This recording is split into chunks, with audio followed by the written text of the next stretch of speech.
Kuya Enzo. Oh, ano yan? Medyas? Kaya mo yung gawing puppet? Di ka na kasi nag-story eh. Ah, gusto mo magawa ko ng puppet habang gumagawa ng story? Game, tara! Game. Sobrang napalo ako ni Papa dahil sa nagawa ko. Grade 4 ako noon. Isang araw ay nakita ko yung mga kaibigan ko na naglalaro ng lutu-lutuan at lumapit ako sa kanila. Ano yung ginagawa nyo? Ah, ito ba? Nagluluto-lutuan kami. Wow, lutu-lutuan? Oo, at totoong may apoy. Totoong may apoy? Di ba bawal tayo maglaro ng apoy? Nag-iingat naman kami. Gusto mo bang sumali? Sige, pasali ako.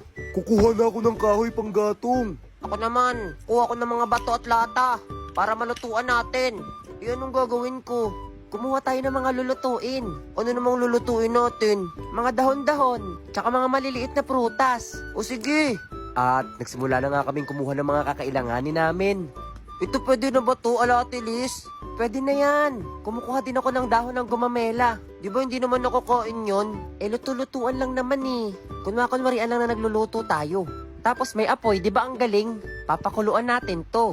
At tingnan natin kung anong mangyayari. Oo nga no.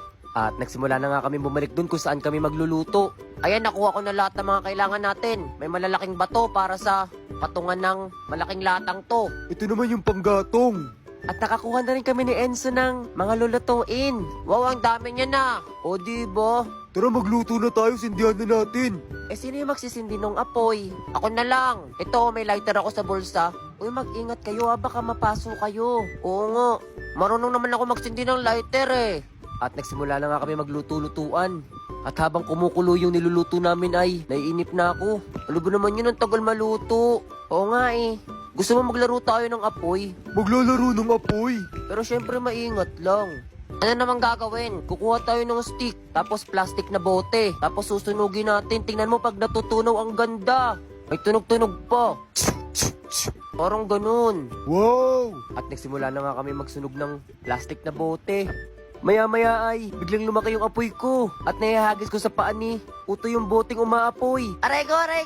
Hala, napaso siya. Sabi ko sa inyo, huwag tayo gagawa ng ganyan eh. Ayun, at napalo ako ni Papa. Napaso ko kasi yung kalaro ko eh. Tsaran! Gawa na yung puppet ko. Ang galing na. Hello, Rhea! Nagsasalita ka? Rhea!